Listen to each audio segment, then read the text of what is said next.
तर त्यावेळेला कृष्ण अर्जुनाला म्हणतो नाही ह्याला संपव. तर अर्जुन म्हणतो नाही हे, मग तो कर्ण सुद्धा त्याला सांगतो असं कसं संपव, म्हणजे धर्माचं पालन करणं गरजेचं आहे. कृष्ण म्हणतो ज्या वेळेला तो दुर्योधनाला हे सगळे सल्ले देत होता, ज्या वेळेला द्रौपदी बरोबर हे सगळं झालं, ज्या वेळेला युधिष्ठिर वनामध्ये होता त्यावेळेला येऊन त्याचा छळ करायचा तू प्रयत्न केलास, ज्या वेळेला लाक्षागृहाचा प्रसंग होता तेव्हा झालं, द्रौपदीचा इतका भयानक पद्धतीने तू अपमान केलास, हे या सगळ्या प्रसंगामध्ये तुला धर्म आठवला नाही आणि तुला आत्ताच धर्म आठवतोय. कृष्ण हेही त्याला सांगतो की ज्या वेळेला आपल्यावर संकट येतं त्यावेळेला आपण धर्म आठवले, पण त्याचे खरे आई वडील कोण आहे हे त्याला माहिती नाही. मग कृष्ण त्याला सांगतो की तू पण एक पांडवच आहे, किंवा तू कौंतेय आहेस, तू राधेय नाहीयेस, तू कौंतेय आहेस, किंवा तू पार्थ आहे म्हणजे पृथ्वीचा पुत्र आहेस. तर हे ज्या वेळेला त्याला कळतं त्यावेळेला कृष्ण हेही म्हणतो की तू जर का माझ्या बाजूला आलास, तू जर का युधिष्ठिराकडे आलास, तर मला खात्री आहे की तू सगळ्यात मोठा पांडव असणार आहेस. तू सगळ्यात मोठा पांडव म्हणजे राज्य हे तुझं झालं, तू सिंहासनावर बसणार. इथे कृष्ण अशी पण गोष्ट बोलतो जी बोलायला नाही पाहिजे होती, पण तो का बोलतो ते कळत नाही. तो म्हणतो की ही द्रौपदी तुझीही सेवा करणार, ही तुझी आता पत्नी होणार. त्याला बरोबर माहिती होतं की कर्ण कुठल्या पॉईंटने ट्रिगर होतोय. जिने कर्णाचा स्वयंवरामध्ये अपमान केलाय असं कर्णाला वाटतंय, ती सुद्धा तुझी पत्नी होणार, तुला हवं ते सगळं मिळेल. तो एकटाच आहे बरं का, एकच रथ आहे आणि अख्ख्या कुरु सैन्याला त्याने हरवलेलं, त्यांनी कर्णाला सुद्धा हरवलेलं आणि कर्णाला अशा पद्धतीने त्यांनी हरवलंय की कर्ण तिकडनं निघून गेलेला असं म्हणलेलं आहे. तर अख्ख्या कुरु सैन्याला अर्जुन जिथे हरवू शकतो तिथे आपण कुठेही हे म्हणता कामा नाही की अर्जुनापेक्षा कर्ण कसा श्रेष्ठ होता. अर्जुन सगळ्यांपेक्षा श्रेष्ठ होता आणि तो का श्रेष्ठ होता, कारण त्याने ती विद्या ही प्राप्त करून घेतलेली होती. त्यांनी महादेवाला सुद्धा हरवलेलं युद्धामध्ये, त्यांच्याकडनं पाशुपतास्त्र हे त्यांच्याकडनं मिळवून घेतलेले. तर हे सगळं त्यांनी त्याच्या एफर्ट्स मध्ये मिळवलेल्या गोष्टी आहेत. तर कुठे हे म्हणता कामा नाही की तो कसा कमी होता आणि हा कसा महान होता.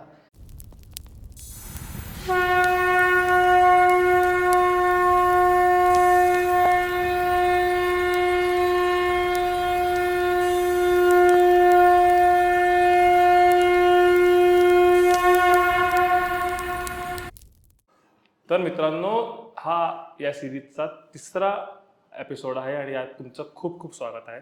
या एपिसोडमध्ये आम्ही कर्ण आणि श्रीकृष्ण आणि मुख्य युद्ध याबद्दल गप्पा मारणार आहोत.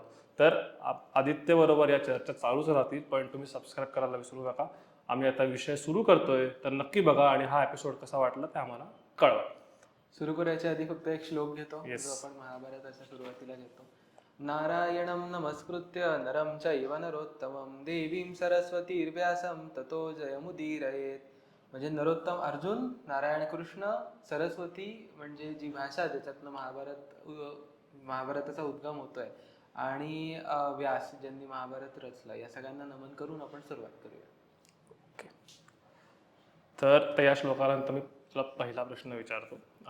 मागच्या एपिसोडमध्ये आपण साधारण वनवासात पांडवांबरोबर आणि कौरवांबरोबर काय घडलं, काय त्या काळामध्ये काय काय गोष्टी घडल्या त्या गप्पा मारवल्या, आणि द्यूतसभा असेल किंवा द्रौपदीचं वस्त्रहरण असेल, या सगळ्याच गोष्टींबद्दल आपण विस्तारित चर्चा म्हणजे विस्तारामध्ये गप्पा मारल्या आहेत.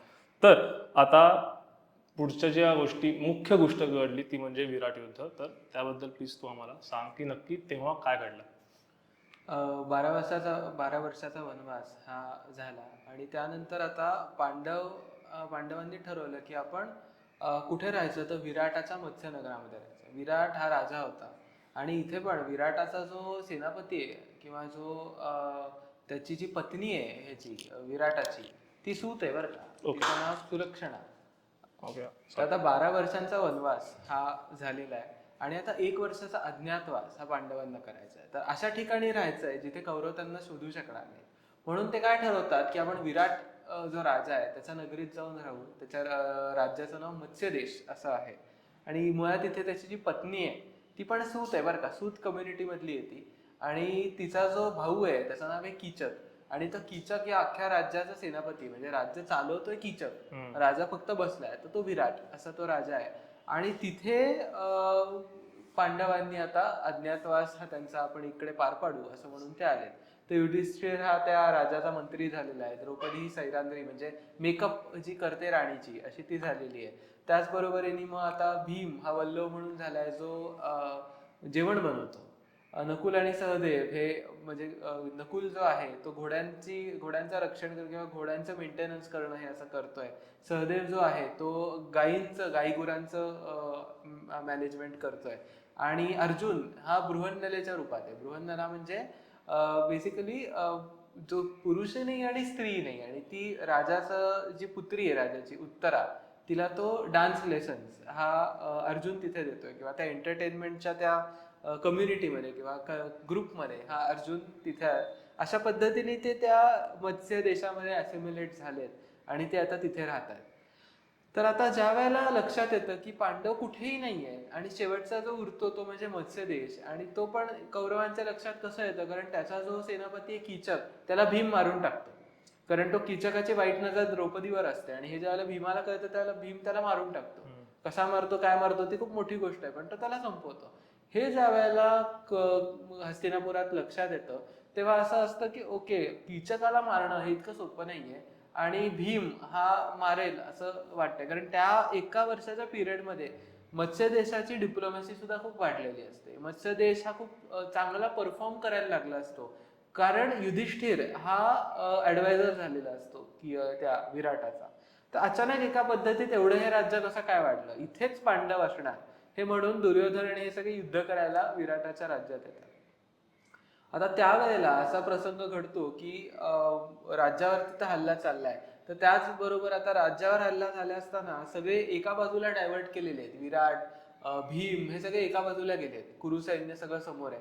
पण मात्र एक फळी येते आणि ती राज्यावर अटॅक करते. राज्यामध्ये फक्त उत्तर आहे जो पुढचा युवराज आहे. तर तो उत्तर आता निघतो रथ घेऊन युद्ध करायला, आणि उत्तराचं सारथ्य करते ती म्हणजे बृहन्नला. बृहन्नला म्हणजे अर्जुनच आहे आपला, तो त्या वेशामध्ये आत्ता आहे. आणि ते युद्ध करत अर्जुन ज्या वेळेला तिथे ते युद्ध करायला जातो त्यावेळेला सगळ्यांना लक्षात येतं की हा अर्जुनच आहे. आणि अर्जुन तिथे त्या पराक्रम असा दाखवतो की त्या युद्धामध्ये त्याच्या कर्णाशी सुद्धा बरेच वेळेला त्याचा सामना होतो. तो एकटाच आहे बरं का, एकच रथ आहे, आणि अख्ख्या कुरु सैन्याला त्यांनी हरवलेलं आहे. त्यांनी कर्णाला सुद्धा हरवलेलं आहे, आणि कर्णाला अशा पद्धतीने त्यांनी हरवलंय की कर्ण तिकडनं निघून गेलेला आहे असं म्हणलेलं आहे. तर अख्ख्या कुरु सैन्याला अर्जुन जिथे हरवू शकतो तिथे आपण कुठेही हे म्हणता कामा नये की अर्जुनापेक्षा कर्ण कसा श्रेष्ठ होता. अर्जुन सगळ्यांपेक्षा श्रेष्ठ होता, आणि तो का श्रेष्ठ होता, कारण त्याने ती विद्या ही प्राप्त करून घेतलेली होती. त्यांनी महादेवाला सुद्धा हरवलेलं आहे युद्धामध्ये. त्यांच्याकडनं पाशुपतास्त्र हे त्यांच्याकडनं मिळवून घेतलेलं आहे. तर हे सगळं त्यांनी त्याच्या एफर्ट्स मध्ये मिळवलेल्या गोष्टी आहेत. तर कुठे हे म्हणता कामा नये की तो कसा कमी होता आणि हा कसा महान होता. तर मुळात या युद्धामध्ये कर्णाला हरवून परत पाठवून दिलेलं आहे, आणि आता लक्षात आलंय की आता आपलं जे परत जो सामना होणार आहे तो युद्धामध्येच होणार. तर यातून आपण जी सारखी तुलना करत असतो की कृष्ण नाही, अर्जुन आणि कर्ण याची, की यातला श्रेष्ठ कोण आहे, श्रेष्ठ धनुर्धर कोण आहे. अर्जुनाबरोबर सगळ्या म्हणजे श्रीकृष्ण होते, पण कर्ण एकटा होता, अशा ज्या आपण गप्पा मारत असतो, किंवा कर्णावर अन्याय झाला या गोष्टी. पण इथे विराट युद्धाचं जर उदाहरण घेतलं तर कळतंय की अर्जुन तसा म्हटलं तर एकटा होता, आणि त्याने एकट्याने सामना केला, आणि इतका तो वीर म्हणजे शूरवीर होता की कर्णाला पण माघार घ्यावी लागली त्या युद्धातून. तर यातूनच कळतंय की कम्पॅरिझन करून उपयोगच नाही. इथेच सगळं विषय संपतो याचा. पुढे कर्णाबद्दलच जर आपण गप्पा मारतोय तर भीष्मांनी कर्णावर खूपच टीका केली होती, किंवा कर्णाच्या क्षमतेवर त्यांनी शंका घेतली होती असं म्हणायला हरकत नाही. तर त्याच्याबद्दल तू काय म्हणशील? आतापर्यंतचे जे सगळे प्रश्न आहेत कर्णावरचे, किंवा आतापर्यंत जे सगळ्या प्रसंग बघितले, त्यात आपल्याला हे एक गोष्ट खूप प्रामुख्याने लक्षात अशी येते की कर्णाची लॉयल्टी ही फक्त दुर्योधनासाठी होती. ओके. भीष्माची लॉयल्टी ही दुर्योधनासाठी नव्हती. भीष्माची लॉयल्टी हस्तिनापुराच्या साम्राज्यासाठी होती. आणि ज्या वेळेला तो लॉंग टर्म विचार जर आपण करायला गेलो की हस्तिनापुराचं साम्राज्य कसं टिकेल, तर त्याच्यामध्ये दुर्योधनाच्या या छोट्या छोट्या ज्या तो खोड्या काढतोय किंवा कर्ण त्याला जे करायला मोटिवेट करतोय, त्या सगळ्यांनी हे लॉंग टर्म गोल साध्य होणार नव्हतं. शॉर्ट टर्म मध्ये छोटासा विजय मिळाला असता किंवा दुर्योधनाला आनंद झाला असता, कर्ण या सगळ्या गोष्टी अशाच पद्धतीच्या करायचा प्रयत्न करतोय. म्हणून भीष्माला काहीही करून कर्णाला बाजूला सारायचंय, कारण जर कर्ण बाजूला गेला तर दुर्योधनाचा सपोर्ट निघून जाईल, आणि हे जे सगळे तो छोट्या छोट्या खोड्या काढण्याचं काम आहे ते सगळं थांबेल. म्हणून पहिल्यापासूनच भीष्म हा कर्णाला कायम बाजूला काढायचा प्रयत्न करतो आणि त्याला कर्ण आवडत नाहीये, कारण कर्णाचे सल्ले हे अगदी शॉर्ट लिव्ड आहेत. आत्ता तुला 5 मिनिटात आनंद होईल असे ते सल्ले आहेत, पण लॉंग टर्म मध्ये ते व्हेरी व्हेरी हानिकारक सल्ले असे आहेत ते जरा. म्हणजे जसं आपण म्हणतो की कुठलंही मोठं युद्ध घडलं आणि जरी त्या युद्धात आपला विजय झाला तरीही नुकसान आपलं होतच. म्हणजे हो. नाही म्हणलं तरी आपलंही लोक जातात, बरोबर. आपलीही शक्ती कमी होते. आणि ह्याचा आपण जसा मगाशी विचार करत होतो की आपल्यातलं युद्ध ठीक आहे पण बाकीच्यांसाठी आपण एक पाहिजे. करेक्ट. पण अशा वेळी जर आपणच युद्ध करत बसलो तर फायदा नक्की तिसराचाच होतो. कारण जर आपण दोघं सगळ्यात पॉवरफुल होत आणि आपण युद्ध केलं आणि त्यामुळे तू जिंकला आणि मी हारलो, तर इनडायरेक्टली तू पण वीक झालास त्या पोझिशन मध्ये. अगदी आणि त्याच्यावर तिसऱ्याने कोणी लाभ घेतला Correct. तर एक ऍज अ राज्य म्हणून नक्कीच तो चिंतेचा विषय असतो. आणि इथे जरा कर्णाची सायकोलॉजी पण आपल्याला समजून घेणं गरजेचं आहे, कारण कर्णाला आतापर्यंत सपोर्ट हा फक्त दुर्योधनाकडून मिळाला आहे. म्हणून कर्णावरती कुठेतरी ते दडपण असं आहे की मला दुर्योधनाला खुश करायचं आहे, तर त्याला खुश करण्यासाठी मी सगळ्या गोष्टी करीन ज्याच्याने तो खुश होईल. राज्य गेलं खड्ड्यात, मला काही राज्याची घेणं देणं नाही, मला हा माणूस खुश पाहिजे. तर या सगळ्या या सायकोलॉजीच्या मुळे भीष्माला तो अजिबात आवडत नाहीये आणि भीष्म त्याला लांब करतोय. आता आपण सगळ्या गप्पा मारल्या, म्हणजे अगदी जन्मापासून शिक्षणापर्यंत आणि त्याच्याही इथून विराट युद्धापर्यंत. याच्या पुढे गोष्टी ज्या घडल्या त्या म्हणजे आता आपण मुख्य युद्धाकडे वळतो. तर त्याच्या अलीकडे जेव्हा आता कळलं की आता युद्ध अटळ आहे, तेव्हा मला वाटतं कृष्ण आणि कर्ण यांची भेट झाली. तर त्या भेटीत काय घडलं? आता इथे कृष्ण हा पीस अग्रीमेंट घेऊन यांच्याकडे गेला होता, कौरवाकडे. तर तिथे तर त्याचा अपमान झालाच, की त्याला बंदी बनवण्याचा प्रयत्न केला. आता कुठलाही मेसेंजर ज्या वेळेला तुमच्याकडे येतो, ज्याला दूत येतो, त्यावेळेला दूताला तुम्ही हात लावू शकत नाही, कारण दूत जे बोलत असतो ते स्वतःच्या मनातलं नसतं बोलत, ते राजाचा बोलत असतो, हे लक्षात ठेव. पण त्याच्यावरतीच त्याने अधर्म असा केला दुर्योधनाने की त्याला बंद करून ठेवलं. कृष्ण फक्त म्हणत होता 5 गावं आम्हाला द्या. 5 गावं म्हणजे आता आपल्या डोक्यात येतात तो काय असं 2 किलोमीटरचा एरिया नाही, ती 5 गावं म्हणजे आत्ताचा अख्खा हरियाणा आणि दिल्ली असं असं अशी ती सगळी 5 गावं, म्हणजे अगदी सगळं हरियाणा नाही पण बऱ्यापैकी हरियाणा आणि दिल्ली असा तो प्रांत कृष्णाने मागून घेतला होता. तर तो म्हटला एक सुईच्या टोकावर राहील इतकी पण मी जमीन तुम्हाला देणार नाही, असं सगळं करून दुर्योधनाने तिकडे आरडाओरडा केला. आणि मग ते आता युद्ध होणार हे लक्षात आलं, त्याला बंदी करून ठेवलं. कृष्णालाही लक्षात आलं होतं की दुर्योधन जो उड्या मारतोय तो कर्णाच्या जीवावर उड्या मारतोय. मग कृष्णाने ठरवलं की म्हणजे ह्याच्या जन्माचं जे रहस्य आहे ह्याला कळलं पाहिजे. म्हणून तो कर्णाकडे जातो आणि कर्णाला सांगतो की तुझा जन्म म्हणजे तू सूत म्हणून जरी आता वावरत असशील तरी सुद्धा तू सुताचा घरी तुझा जन्म झालेला नाहीये. कर्णाला माहिती होतं की तो अडॉप्टेड, असं नाहीये की कर्णाला सांगितलं नव्हतं. त्यासारखे आपले पेरेंट्स जे आहेत की नाही मुलगा मोठा झाल्याशिवाय सांगणारच नाही, तसं नाहीये. त्याला लहानपणापासून माहिती होतं की त्याला असं असं नदीवरनं त्याला घेऊन आलेले आहेत, पण त्याचे खरे आई वडील कोण आहेत हे त्याला माहिती नव्हतं. मग कृष्ण त्याला सांगतो की तू पण एक पांडवच आहेस किंवा तू कौंतेय आहेस, तू राधेय नाहीयेस, तू कौंतेय आहेस किंवा तू पार्थ आहे म्हणजे पृथेचा पुत्र आहेस तू. तर हे ज्या वेळेला त्याला कळतं त्यावेळेला कृष्ण हेही म्हणतो की तू जर का माझ्या बाजूला आलास, तू जर का युधिष्ठिराकडे आलास, तर मला खात्री आहे की तू सगळ्यात मोठा पांडव असणार आहेस. तू सगळ्यात मोठा पांडव म्हणजे राज्य हे तुझं झालं, तू सिंहासनावर बसणार. इथे कृष्ण अशी पण गोष्ट बोलतो जी बोलायला नाही पाहिजे होती, पण तो का बोलतो ते कळत नाही. तो म्हणतो की ही द्रौपदी तुझीही सेवा करणार, ही तुझी आता पत्नी होणार. त्याला बरोबर माहिती होतं की कर्ण कुठल्या पॉईंटनी ट्रिगर होतोय. जिनी कर्णाचा स्वयंवरामध्ये अपमान केलाय असं कर्णाला वाटतंय, ती सुद्धा तुझी पत्नी होणार, तुला हवं ते सगळं मिळेल, तर तू इथे ये. पण आता इथे कर्णाचे आपल्याला कुठेतरी एक लॉयल्टी दिसते. कर्ण म्हणतो की नाही, काही झालं, कितीही काही झालं तरी मला माहितीये जर का मी तिथे आलो तर युधिष्ठिर असा राजा आहे की जो मला राजा करेल आणि सगळं जे राज्य आहे ते माझ्या पायाशी ठेवेल आणि त्याच्या पुढे माझ्यावरती जी बंधनं आहेत आतापर्यंत मी ते अख्खं राज्य घेईन आणि दुर्योधनाच्या पायाशी ठेवेल. तर ही खात्री मला आहे. आणि जरी मला दुर्योधनाला आनंद द्यायचा असेल तरी सुद्धा दुर्योधन हा उत्तम राजा होऊ शकत नाही हे मलाही माहितीये. म्हणून मी हे करणार नाही, मी येणार नाही तुमच्या बाजूला. आणि आतापर्यंत मला फक्त दुर्योधनानेच मदत केलेली आहे, त्याच दुर्योधनाला मी कुठेतरी पाठ दाखवायची आणि तुमच्या बाजूला यायचं, हे मला जमण्यासारखं नाहीये. आणि ह्याच्यानी माझी जी अख्खी कीर्ती आहे जगामध्ये तिन्ही लोकांमध्ये ती निघून जाईल. कारण ज्या वेळेला मला लक्षात आलं की पांडव जिंकायला लागले त्यावेळेला हा योद्धा कर्ण हा इकडनं निघाला आणि पांडवांच्या गटात जाऊन जॉईन झाला. असं म्हणायला लोक कमी करणार नाही, कारण माझ्यासाठी माझी कीर्ती, माझा गर्व हे सगळ्यात महत्वाचं आहे. म्हणून मी काय त्या बाजूला येणार नाही. सिमिलरली कृष्णानंतर कुंती सुद्धा त्याच्याकडे आली होती आणि कुंती त्याच्याकडे तिच्या मुलाचं दान मागायलाच आली होती. म्हणजे कुंती वॉज मुरले की तू युद्ध करतोयस, तू महान आहेस, मी तुझी आई आहे, तर मी सांगते तुला एवढं लक्षात घे, तू परत ये आणि तू यांना कोणाला काही मारू नकोस. इथे कर्ण तिला बोललेला आहे. म्हणजे हा अन्याय सगळ्यात मोठा, मी परत सुरुवातीच्या एपिसोडला म्हणलो की कर्णावर झालेला सगळ्यात मोठा अन्याय हा की कुंतीने त्याला त्याग केलेला आहे.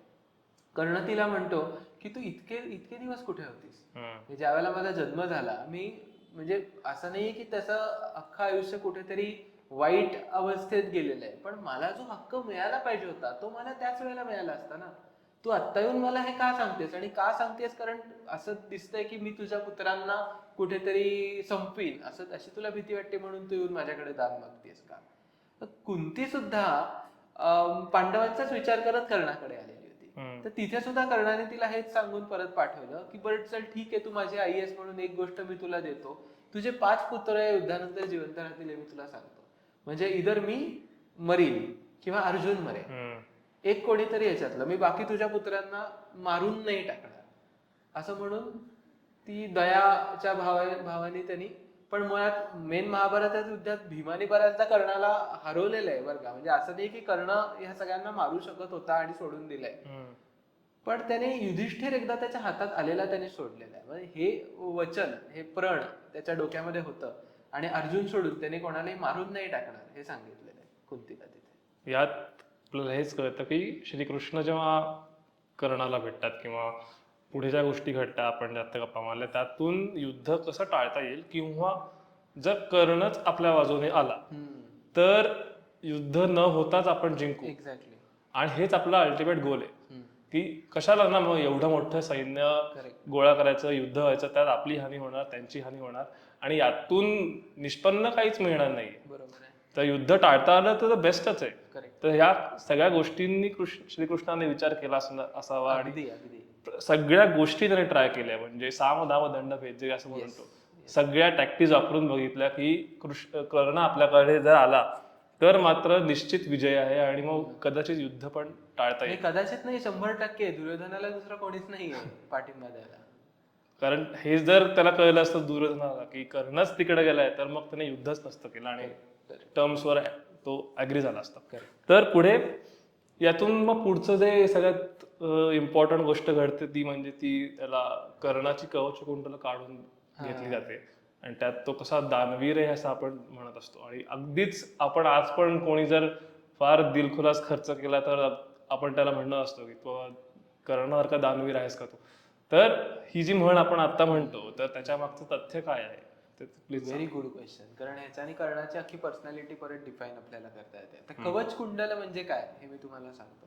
ज्या वेळेला कर्णाचा जन्म झाला, आता इकडे महाभारताच्या या सेगमेंटमध्ये ना आपल्याला कर्णाचा बर्थडे दिलेला आहे त्यांनी. म्हणजे युजली माहित नसतो, पण तो पुष्य शुक्ल प्रतिपदेला तो जन्माला आला हे आपल्याला दिलेलं आहे. म्हणजे साधारण 10व्या महिन्यातला पहिला दिवस आणि कुठला ते शुक्ल काय म्हणतात त्याला, शुक्ल पक्षातला. तर त्यावेळेला कर्णाचा जन्म झालेला आहे. जस्ट एक इंटरेस्टिंग फॅक्ट म्हणून मी तुम्हाला सांगितली.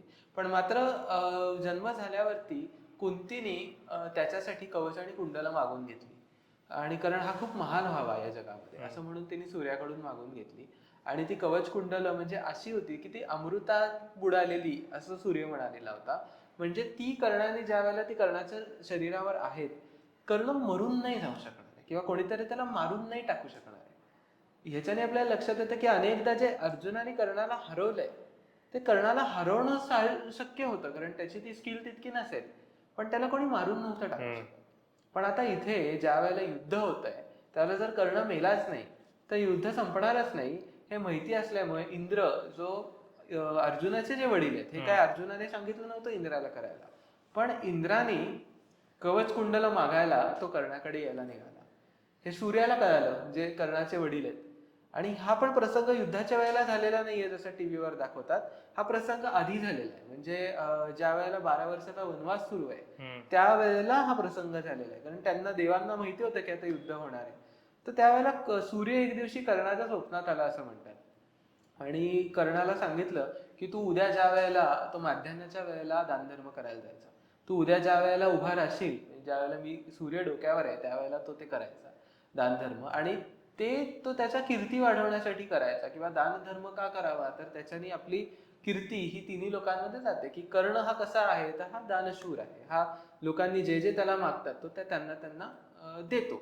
तर तो ज्यावेळेला उभा राहिला त्यावेळेला तिकडे सूर्य म्हणाला त्याला की असं उद्या इंद्र येणार आहे आणि तो तुझ्याकडे कवच कुंडला मागणार आहे, तर तू त्याला ते देऊ नकोस. तू त्याला बाकी पाहिजे ते तू त्याला दे. म्हणजे तू त्याला गावं दे, तू त्याला रत्न दे, तू सगळं दे, पण तू त्याला हे देऊ नकोस जे तो मागतोय.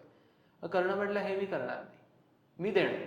कारण माझी आतापर्यंत कीर्ती अशी आहे की मी जे लोक मागतायत ते मी त्यांना देतोय. आणि मी माझा प्राणी केला तरी चालेल, तरी सुद्धा मला माझी कीर्ती खूप महत्वाची आहे, मी माझी कवच कुंडल देणार. आता इथे सूर्य कर्णाला हेही म्हणलं आहे की कीर्तीपेक्षाही जास्त तू जिवंत असणं महत्वाचं नाहीये का. कारण ज्या वेळेला तू जिवंत आहे, ज्या वेळेला तू जगतोयस, त्यावेळेला तुझी कीर्ती तितकी महत्वाची आहे. तर कर्ण तिथे त्याला सांगतो कीर्ती फक्त जिवंत असतानाची महत्वाची नाहीये, माणूस गेल्यानंतर सुद्धा कीर्ती, गर्व जो माणसा तो स्वतःमध्ये होता तो राहतो. आणि गेल्यानंतर सुद्धा अनेक लोक तुमच्याबद्दल गातात. आणि मी गेल्यानंतर मी ज्या वेळेला स्वर्गात जाईल त्यावेळेला पण मी ही सगळी कीर्ती घेऊन जाईल. म्हणून माझ्यासाठी कीर्ती महत्वाची. आणि मी माझी कवच कुंडला मागितली तर काय, माझा जीव मागितला तरी मी त्याला देईन. तर आता ह्या गोष्टीवरती सूर्य कर्णाला म्हणाला की तू जर तसं करणार असशील तर त्याच्याकडनं इन एक्सचेंज ऑफ दॅट त्याच्याकडे एक असं अस्त्र आहे, ते तू मागून घे, ज्या अस्त्राने तू सोडलंस की ते शत्रूला मारून टाकणार 100% अॅक्युरेसी. ओके. असं तू ती शक्ती त्याच्याकडून मागून घे. कर्ण पुढच्या दिवशी उभा राहिला दानधर्म करायला. दानधर्म चालू असताना तो इंद्र ब्राह्मणाच्या रूपात आला. कर्ण म्हणाला मी ओळखलं तुम्हाला, ही कवच कवच कुंडल तुम्हाला हवी आहेत, बरं मी तुम्हाला ती देईन, पण मात्र आधी तुम्ही तुमच्याकडची मला एक शक्ती ती जी आहे ती तुम्ही मला द्यायची. इथे हे ट्रान्झॅक्शन आहे. दानधर्म म्हणजे की अरे मी तुला देऊन टाकलं कारण मी चांगला आहे असं नाही. This is like a transaction that he does. आणि इंद्राकडनं ती वास्तविक शक्ती तो मिळवून घेतो. आणि मिळवल्यानंतर इंद्राचं असं आहे, इंद्र म्हणतो की मी ज्या वेळेला ही शक्ती सोडतो त्यावेळेला मी अनेक वेळेला अनलिमिटेड टाइम्स मी ही शक्ती वापरू शकतो. पण तुझ्या केसमध्ये फक्त तू एकदाच ही शक्ती वापरणार आहेस. तुझ्या विरुद्ध एकच असा कुठला तरी शत्रू तुला मारायचा असेल तर तू त्याच वेळेला ती वापरू शकणार आहेस. आणि ती तुझ्याकडे परत येणार नाहीये शक्ती, ती मग संपून जाणार आहे. सो तू विचार करून, सूर्यालाही माहितीये, इंद्रालाही माहितीये की हा नक्की कोणाला मारायचा प्रयत्न करतोय. तर पण मग इंद्र त्याला हेही म्हणतो पण तुला ज्याला मारायचंय त्याच्याबरोबर कृष्ण आहे उभा आहे, आणि जिथे कृष्ण आहे तिथे जय आहे, म्हणजे विजय आहे. तर तू विचार कर याचा सगळ्याचा. आणि हे सगळं म्हणून कर्ण तिकडनं त्याची कवच कुंडल त्याला त्याच्या देहावरनं ती काढावी लागतात. म्हणजे it is something which is attach to his body असं सांगितलेलं आहे. तर ते त्याला कापावी लागतात आणि ते कापून तो कृष्ण आपल्या ह्याला इंद्राला हे देतो आणि इंद्र तिकडनं निघून जातो. तर ही कवच कुंडल आहे जी त्याच्या देहापासून आता काढून त्याला त्यांनी दिलेली आहे. यात आपल्याला बऱ्याच गोष्टी कर्णाबद्दल कळतात की तो कसा होता आणि त्याचा जे तो दान करायचा त्याचा स्वभाव कसा होता, किंवा त्याच्यातला आणि सूर्यदेवातला संवाद काय घडला नक्की. आता शेवटचा मुद्दा जो आपण गप्पा मारणार होतो म्हणजे मुख्य युद्धाचा. अनेक गोष्टी घडल्या या काळात युद्धामध्ये. तर आता तूच सांग की यात युद्धामध्ये कर्णाची भूमिका काय होती आणि काय काय गोष्टी घडल्या. मुळात युद्धामध्ये सुरुवातीपासून कर्ण नव्हता. पहिले 10 दिवस कर्ण महाभारत युद्धामध्ये युद्ध करत नव्हता. कारण भीष्म म्हणाला होता की जोपर्यंत हा माणूस आहे युद्धामध्ये तोपर्यंत मी सेनापती होणार नाही आणि मी युद्ध करणार नाही. कर्ण सुद्धा चिडला, म्हटलं जोपर्यंत हा माणूस आहे तोपर्यंत मी युद्ध करणार नाही असं म्हणून कर्ण सुद्धा 10 दिवस बाजूला बसून राहिलेला होता. आणि युद्ध तर झालं. त्या युद्धामध्ये सुद्धा अनेक जोपर्यंत भीष्म होते तोपर्यंत युद्धाचा धर्म टिकून होता. म्हणजे सकाळी युद्ध सुरू व्हायचं, संध्याकाळी ते संपायचं आणि अशा पद्धतीने ते युद्ध चालायचं. भीष्म ज्या वेळेला गेले त्यावेळेला कौरवांना लक्षात आलं की आता आपल्याला म्हणजे कोणी अडवायलाच कोणी नाहीये. तर त्यावेळेला त्यांनी रात्री युद्ध करायला सुरुवात केली आणि कसेही युद्ध करायला सुरुवात, म्हणजे एका व्यक्तीबरोबर एकच माणूस हा युद्ध करणार, एका रथी बरोबर एक रथी करणार, एका महारथी बरोबर एक महारथी करणार, असे अनेक नियम हे होते. किंवा म्हणजे सूर्योदयापासून सूर्यास्तापर्यंतच युद्ध होणार, हे सगळे नियम भीष्म गेल्यानंतर वाटेल तसे लोक वागायला लागले. तर त्याच्यामध्ये एक असं की पहिल्या दिवशी तर त्यांनी अंधारात युद्ध करायला सुरुवात केली. अंधारात ज्या वेळेला युद्ध केला, आता भीष्म गेल्यानंतर कर्ण आहे, आता कर्ण युद्धाचा एक भाग आहे. त्यावेळेला द्रोण हे द्रोणाचार्य हे सेनापती आहेत. तर त्यावेळेला असं झालं की रात्री राक्षस बोलवले की आता रात्री युद्ध चाललंय, तर राक्षस हे रात्री जास्त प्रबळ असतात. म्हणून पांडवांनी, भीमाचा जो मुलगा आहे घटोत्कच तो आला. कौरवांच्या बाजूने पण एक राक्षस होता, मला आता त्याचं नाव आठवत नाहीये, पण ते एकमेकांबरोबर युद्ध करायला लागले. आणि घटोत्कच इतका पॉवरफुल झाला की त्याने अख्ख्या त्या सैन्याला उद्ध्वस्त करायला सुरुवात केली. आता इतकी अशी वेळ आली की आता जर ह्याला थांबवलं नाही, म्हणजे आयडिया कौरवांचीच होती रात्री युद्ध करायची, पण ती त्यांच्यावरतीच जड जायला लागली होती. तर ह्याला थांबवलं नाही तर आपण सगळे संपू. मग दुर्योधनाने कर्णाला सांगितलं की अरे आता तुलाच आपल्याला वाचवायचंय, त्यासाठी ती जी शक्ती इंद्राने जी तुला दिली आहे वासवी शक्ती, की तू ह्याच्यावर वापर, कारण जर आपणच मेलो तर अर्जुन राहणारच नाही. मग तिथे ती वासवी शक्ती घटोत्कचावर वापरण्यात आली. आणि कर्णाकडे असं एक शस्त्र होतं जे अनमिसेबल होतं, ते घटोत्कचाला लागलं आणि घटोत्कच तिथे संपला. पण मुळात तिथे अर्जुन कुठेतरी वाचला. इथे असंही म्हणतात की कृष्णाने घटोत्कचाचा सॅक्रिफाईस तिथे द्यायला लावला, पण ती वेगळी गोष्ट आहे. म्हणजे कृष्णाबद्दल बोलायला लागलो तर 3 एपिसोड काय 15 एपिसोड पण आपल्याला 18 एपिसोड पुरणार नाही. तर ती that is a story for another time. पण मुळात इथे कर्णाची ती शक्ती ही निघून गेली. त्याच्यानंतर कर्णाने पराक्रम भरपूर केलेले आहेत, पण त्याने असं असं केलंय की मुळात अभिमन्यूची जी आपण गोष्ट ऐकतो की द्रोणाचार्यांनी चक्रव्यूह हे रचलं, आणि आता अभिमन्यूला एकट्यालाच माहिती होतं की ते आत कसं जायचं. संशप्तक नावाचे एक काय म्हणता येईल एक सैन्य होतं, एक कम्युनिटी होती, तर त्यांनी अर्जुनाला लांब घेऊन गेलेले होते. पण इकडे युद्धामध्ये कोणालाच ते चक्रव्यूह भेदता येत नव्हतं, आणि ते माहिती होतं की अर्जुनाला फक्त भेदता येतं. अभिमन्यू ते चक्रव्यूह भेदत आत गेला, आणि प्लॅन असा होता की त्याच्याबरोबर अनेक सगळे जे पांडव आहेत त्यांचं सैन्य ते त्याच्याबरोबर आतमध्ये मध्ये जाणार. अभिमन्यू गेल्यावरती इकडे जयद्रथ येऊन उभा राहिला आणि ते सैन्य अडवलं. अभिमन्यू एकटा आतमध्ये अडकला, आणि एकटा आतमध्ये अडकल्यावरती according to the laws of the war त्याला एका वेळेला एकाच माणसाने त्याच्याबरोबर युद्ध करणं गरजेचं होतं. पण त्या एकट्या व्यक्तीबरोबर जो तरुण आहे त्याच्याबरोबर 5 लोकांनी एकत्र युद्ध करायला सुरुवात केली. एक इकडून मारतोय, पाठीतून मारतोय, सगळीकडून त्याला मारायला. तरी सुद्धा तो एकटा युवक अर्जुन पुत्र तो एकटा एक, नंतर त्याची सगळी शस्त्र गेल्यानंतर रथाचा चाकू उचलून पण उभा राहिला आणि तो युद्ध करत होता सगळ्यांची. पण मात्र हे सगळे 5च्या 5 लोक त्याच्यावर धावून आले आणि त्यांनी त्याला एक एक एक एक करून त्याला संपवून टाकलेलं आहे. तर तिथे शेवटचा जो घाव दिला त्याला तो दुःशासनाच्या पुत्राने दिला. त्यांनी त्याला म्हणजे तो पडलाय आता, तो काय म्हणता येईल, तो ऑलमोस्ट डेड आहे किंवा त्याला काही करता येत नाहीये, त्याच्या हातात शस्त्र नाहीये. तर या वेळेला युद्धाच्या नियमाप्रमाणे तुम्ही काही करायचं नसतं, कारण त्याच्या हातात शस्त्र नाहीये. पण इथे काय करण्यात आलं की नाही, तो गेलेला त्याला मारा, मग एक मारतो, म्हणजे अगदीच वाईट पद्धतीने त्याचा तिकडे त्याला संपवण्यात आलंय अभिमन्यूला. तर हे कुठेतरी पांडवांना खूप खुपलं की हे चुकीचं झालेलं आहे, हा खूप मोठा अधर्म झालाय, कारण हे सगळेच लॉस ब्रेक करून टाकलेले. बरोबर. तर अशा पद्धतीने अभिमन्यूचा इकडे वध झाला, आणि अर्जुन अत्यंत चिडला होता. मग त्यांनी ते प्रण घेतलं की मी जर का पुढच्या दिवसभरात जयद्रथाला मारलं नाही तर मी स्वतः ती चिता पेटवीन आणि त्याच्यावर बसीन. हे पहिल्यांदा केलेलं आहे. त्यानंतर पण एकदा केलं, ते महत्वाचं आहे, ते पण मी तुम्हाला सांगतो की हे तर झालंच ते. मग नंतर कृष्ण येतो, मग जयद्रथ हा सूर्य जयद्रथ वगैरे हे सगळा प्रसंग घडतात, आणि नंतर असं होतं की द्रोणाचार्य पण संपतात. मग पुढचा सेनापती कोण, तर मग तो कर्ण. आणि कर्णाची एक अट अशी असते की मला सारथी चांगला पाहिजे, मला युद्ध करायचं. दुर्योधन म्हणतो की शल्य, जो मद्रराज शल्य आहे, तो कर्णाचा सारथी बनून कर्णाबरोबर जायचं. तर मुळात आता सारथी बनणं ही अगदी काही फालतू गोष्ट नव्हती. शल्य सुद्धा कर्णाचा सारथी बनला, पण मात्र शल्य हा कायम कर्णाला टोचूनच बोलायचा. शल्य म्हणाला, आता तू माझा अपमान करतोयस ना, मग मी आता तुला हे सगळ्या गोष्टी बोलून बोलून तुला तुझं खच्चीकरणच जास्त करणार. सारथ्याचं काम असतं मोटिवेट करणं, हा वेगळ्याच गोष्टी त्याला करायला लागला. तर असं ते युद्ध सुरू झालं आणि कर्णाने अत्यंत पद्धतीने पराक्रम केलेले आहेत असं म्हणतात. भीमाने कर्णाला अनेकदा हरवलंय, पण युधिष्ठिराला कर्णाने पकडलं. आणि ओके. युधिष्ठिराला म्हणजे जो युद्धाचा जो 17वा दिवस होता, त्या दिवशी कर्ण इतका सुटला होता की कर्णाच्या समोर कोणीही येऊ शकत नव्हतं. अर्जुनाला पकडून ठेवलेलं होतं लांब दुसऱ्या काही लोकांनी, त्याला कर्णापर्यंत येऊन देत नव्हते. पण युधिष्ठिर समोर आला, कर्णाने युधिष्ठिराला हरवलं. युधिष्ठिराचा सारथी कसा बसा युधिष्ठिराला घेऊन तो निघून गेलेला आहे आणि तो त्याच्या कॅम्पमध्ये जाऊन युधिष्ठिराला तिथे ठेवलाय. तर इथे एक खूप महत्वाची गोष्ट होते. ज्या वेळेला कृष्ण आणि अर्जुन लक्षात येतं की कर्ण हा असा सगळा अटॅक करतोय, त्यावेळेला अर्जुन म्हणतो अरे युधिष्ठिराला काय झालं ते बघून येऊयात आपण, म्हणून ते युधिष्ठिराकडे जातात कॅम्पमध्ये.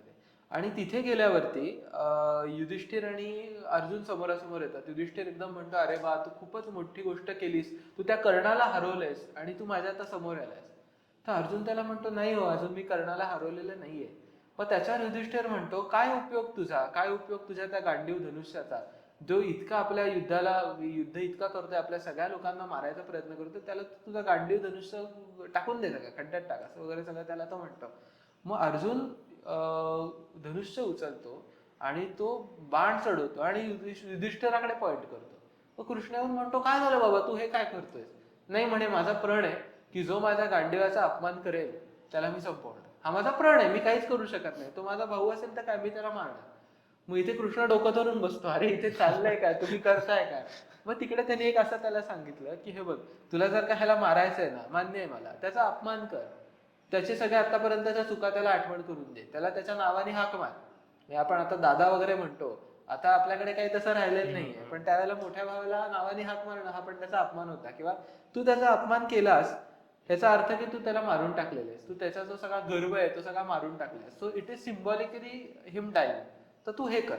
मग तो जातो, त्याचा अपमान करतो, आतापर्यंत ज्या सगळ्या चुका झाल्या आहेत ते सगळं ऐकवतो त्याला, तुझ्यामुळे आपण इकडे आलेलो आहे, द्रौपदी बद्दल असं सगळं, आणि सगळ्या चुका ऐकवल्या. युधिष्ठिर सगळं शांतपणे ऐकून घेतो आणि तो डिप्रेशन मध्ये जातो. पण आता अर्जुन त्यानंतर तो खड्ग काढतो स्वतःचा आणि स्वतःचा मानेवर धरतो. तर कृष्ण म्हणतो आता काय झालं, म्हणजे आता हे काय करतोय. नाही, माझ्या मोठ्या भावाचा जो कोण अपमान करेल त्याला मी मारून टाकेन, हा पण माझा प्रण आहे. आता मीच केला, आता मीच स्वतःला मारून टाकेन. आता हे ऐकल्यावरती अजून एक गडबड. मग कृष्ण म्हणतो अरे त्यापेक्षा एक काम कर, तू स्वतःची स्तुती कर.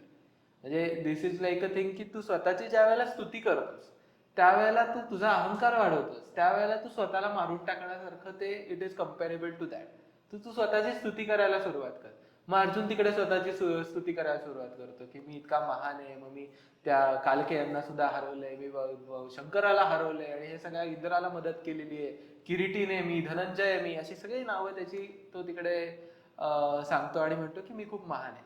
बरोबर, आता तू गेलास, तू पण मेला ना, पण मेला, असं कृष्ण करून ते तिकडे थांबवतो. आणि त्यानंतर अर्जुन युधिष्ठिराला म्हणतो आता माझा पुढचा प्रण असा आहे की आज जर का संध्याकाळपर्यंत कर्ण मेला नाही, हे महत्वाचं आहे, आज संध्याकाळपर्यंत तो मेला नाही तर मी स्वतःला संपवेन. हे कृष्णाने तिथे ऐकलेलं आहे.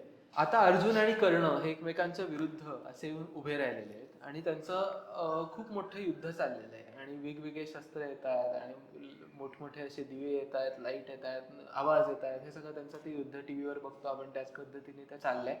आणि एका पॉइंटच्या नंतर कर्ण हा थोडा, आता त्याचं जे चाक आहे रथाचं ते ह्याच्यात चिखलात अडकलंय.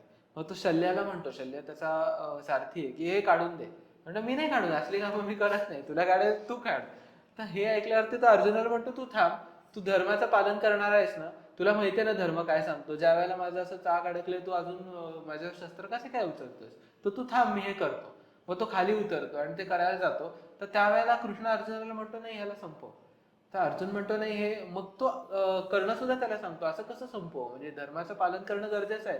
कृष्ण म्हणतो ज्या वेळेला तो दुर्योधनाला हे सगळे सल्ले देत होता, ज्या वेळेला द्रौपदी बरोबर हे सगळं झालं, ज्या वेळेला युधिष्ठिर वनामध्ये होता त्यावेळेला येऊन त्याचा छळ करायचा तू प्रयत्न केलास, ज्या वेळेला लाक्षागृहाचा प्रसंग होता तेव्हा हे झालं, द्रौपदीचा इतका भयानक पद्धतीने तू अपमान केलास, हे या सगळ्या प्रसंगामध्ये तुला धर्म आठवला नाही आणि तुला आत्ताच धर्म आठवतोय. कृष्ण हेही त्याला सांगतो की ज्या वेळेला आपल्यावर संकट येतं त्यावेळेला आपण धर्म आठवतो, ज्या वेळेला आपण दुसऱ्यावर अन्याय करतो त्यावेळेला आपल्याला धर्माचं कुठेही आठवण येत नाही. तर हा धर्म असा कन्व्हिनियंटली यूज नाही व्हायला पाहिजे, म्हणून मी अर्जुनाला आज्ञा करतोय की त्याने तुला संपायचं आहे. मग अर्जुन, आणि इथेही कर्ण काय विदाऊट शस्त्र नव्हता.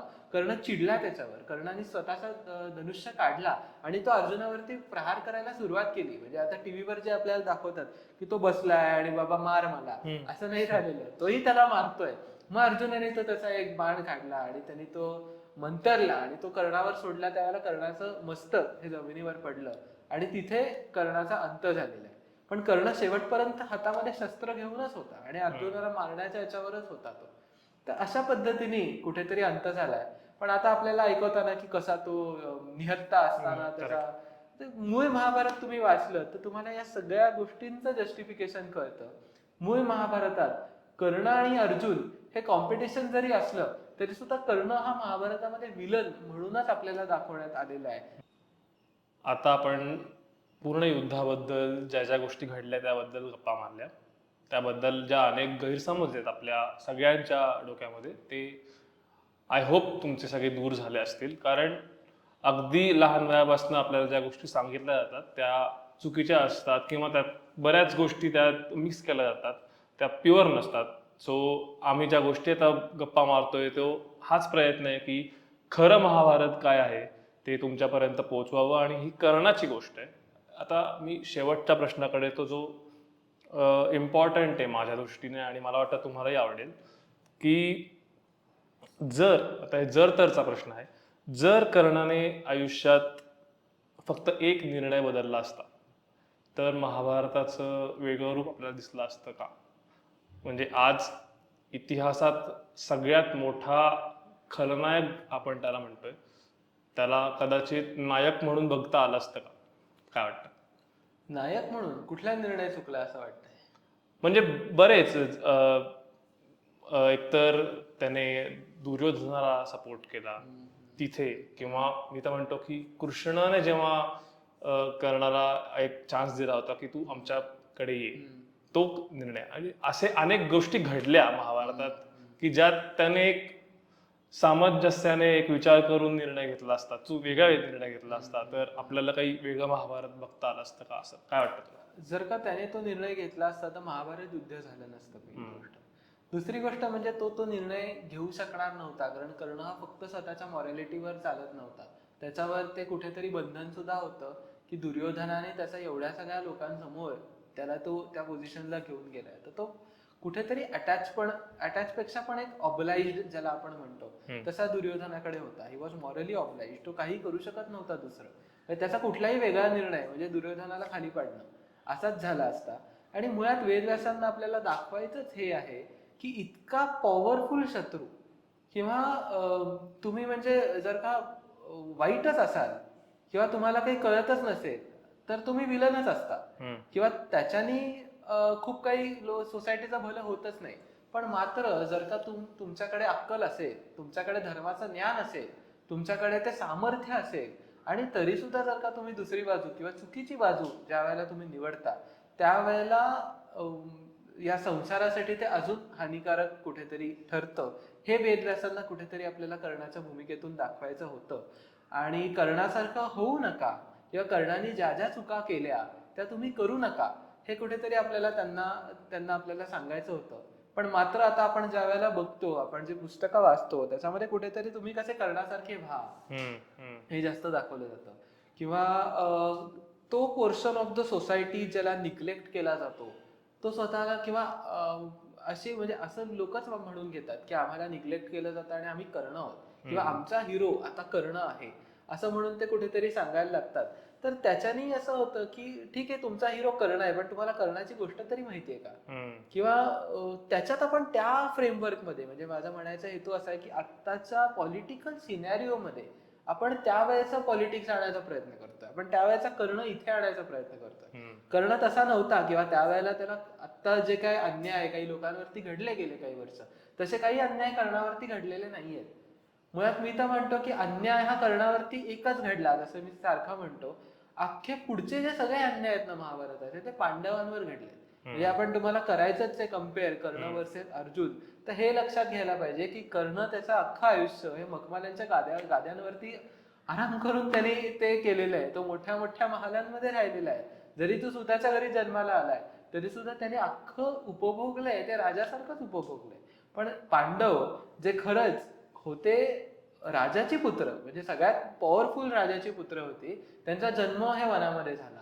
त्यांना वारंवार कोणीतरी त्यांना मारायचा प्रयत्न केलाय, ते पण युद्ध करून नाही तर काहीतरी कपट करून मारायचा प्रयत्न केलाय. त्यांच्या राज्यापासून त्यांना हाकलून देण्यात आलेलं आहे. त्याच्यानंतर ते अनेक वेळेला असं की म्हणजे वनवासात जा, मग त्यांना शोधून कोणीतरी मारणार. या सगळ्या सिच्युएशन मध्ये सगळ्यात जास्त वेळ वनामध्ये पांडवांनी काढलेला आहे, सगळ्यात जास्त अन्याय पांडवांनी सहन केलेला आहे. तरी सुद्धा अर्जुन हा श्रेष्ठ बनून दाखवलं की नाही त्याने. तर हे महत्वाचं आहे आणि हे कुठेतरी व्यासांनाही सांगायचं होतं. म्हणून तुझ्या प्रश्नाचं उत्तर असं की जरी कर्णाचा तो निर्णय बदलला असता तरी सुद्धा महाभारत जे वाचतात त्यांचं कुठेतरी कर्णाबद्दलचं ओपिनियन हेच असतं की तो महाभारताचा विलनच आहे. आपण बऱ्याच गप्पा मारल्या आतापर्यंत, त्यातून मी पण हेच म्हणतो की टीव्ही, सिरियल्स, पुस्तकं यांना एक मनोरंजनापुरतंच ठेवलं पाहिजे. करेक्ट. कारण की मी तर नुकताच एक चित्रपटामध्ये मुद्दामून, मला माहित नाही की किती अभ्यास केला होता, पण असं एक वाक्यच केलं होतं की अर्जुनापेक्षा एक श्रेष्ठ धनुर्धर होता आणि खूप ग्लॅमरस अशी त्याची एंट्री आणि सगळ्या गोष्टी दाखवल्या होत्या. करेक्ट. पण पण ती सिरियल आणि ते पुस्तक सुरू होण्याच्या आधी डिस्क्लेमर तुम्ही वाचलात का की these are all for fictional आणि entertainment purpose only, they don't have any reference to historical facts. तर म्हणून हे आपण लक्षात घेणं गरजेचं आहे. पण त्याने काय होतं ना, आपण आपला ओपिनियन कुठेतरी की आता रावण कसा ग्रेट होता, मग त्याने केलेल्या सगळ्या चुका या जस्टिफाय करतो. कर्ण कसा ग्रेट होता, त्यांनी सगळ्या चुका जस्टिफाय करतो. आणि अननोईंगली राम आणि अर्जुन, कृष्ण हे विलन व्हायला लागतात. जे शिकवायचं आहे व्यासांना ते कुठेतरी लांब राहतं. त्याच्या अपोजिट आपण शिकायला लागतो ना, ही चूक आहे आणि ही आपण समजून घ्यायला पाहिजे. आणि यात खूपच मौलाचं जे ज्ञान आहे, म्हणजे किंवा मी म्हणतोय की या चुकीच्या गैरसमज जे पसरतात त्याचा एक खूप मोठा भाग एक ती व्हॉट्सअप युनिव्हर्सिटी आहे, ज्यातून आपल्याला बऱ्याच खूप छान छान वेगवेगळ्या गोष्टी कळतात. पण त्याचं फक्त मनोरंजन म्हणूनच तुम्ही त्याचा वापर करा, त्या दुर्लक्षित करा. तुम्हाला खरंच जर महाभारत किंवा रामायण किंवा कुठलीही गोष्ट जाणून घ्यायची असेल तर त्याचे जे रिअल सोर्सेस आहेत त्या तुम्ही अभ्यास करा. तुम्हाला हॅरी पॉटर बद्दल जाणून घ्यायचं असेल तर तुम्ही जे.के. रोलिंगचं पुस्तक वाचलं पाहिजे, यश दिवेकर किंवा आदित्य गोखलेचं नाही. तसंच महाभारत जाणून घ्यायचं असेल तर वेद व्यासांचंच महाभारत. कारण प्रत्येक लेखकाचं एक उद्दिष्ट असतं त्याच्या ऑडियन्स पर्यंत काय पोहोचवायचंय. आणि मला वाटतं ही पुस्तकं जी आहेत त्याचं एकच उद्दिष्ट आहे मनोरंजन, की त्यांना काही फार इतिहास सांगायचा नाही, त्यांना एक गोष्ट सांगायची, त्यांना जी आवडली अशी त्यांना वाटते. एक्झॅक्टली. तर ही एक कर्णाची गोष्ट आहे. आम्हालाही जाणवत होतं गप्पा मारताना की बऱ्याच गोष्टी घडलेल्या आहेत त्याच्याबद्दल आम्ही गप्पा मारल्या नाहीयेत. कारण आम्हाला फक्त कर्णाबद्दल ज्या गोष्टी घडल्या आहेत, तो जिथे जिथे त्यात इन्व्हॉल्वमेंट होती त्या गोष्टी आम्ही एक्सप्लोर केल्या आणि गप्पा मारल्या. तर ह्याच्या पुढेही आमचा विचार आहे की पुढे सिरीज करावी. तर तुम्हाला काय वाटतं, आम्ही कोणाबद्दल गप्पा माराव्यात, कुठल्या पॉईंट ऑफ व्ह्यूने महाभारत तुम्हाला ऐकायला आवडेल ते आम्हाला कमेंट्स मार्फत कळवा. हा एपिसोड कसा वाटला तो नक्की आम्हाला सांगा आणि सबस्क्राईब करायला विसरू नका. आम्ही लवकरच त्याच्या पुढची सिरीज प्लॅन करू, पण ही सिरीज कशी वाटली ते नक्की कळवा. आणि आदित्य, तुझे खूप खूप आभार, तू वेळात वेळ काढून आलास आणि सगळ्यांनाच खरं महाभारत काय आहे ते सांगायचा आपण प्रयत्न केला. So thank you. आपण भेटूया पुढच्या एपिसोडमध्ये.